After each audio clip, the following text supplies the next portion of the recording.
Наталья Викторовна, проживающая в село Благовещенко Сузанского округа. Семейное положение: муж Буртовой Михаил, 3 дочери, 3 внуков. Старшие живут в России, замужем.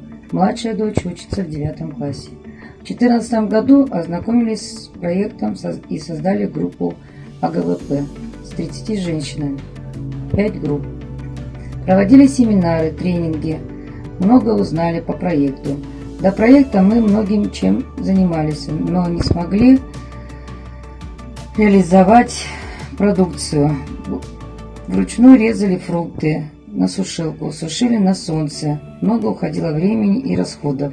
Готовую продукцию сдавали посредникам за маленькую, очень маленькую цену. Программа ГАЛС очень много нас научила. Мы узнали, как правильно работать.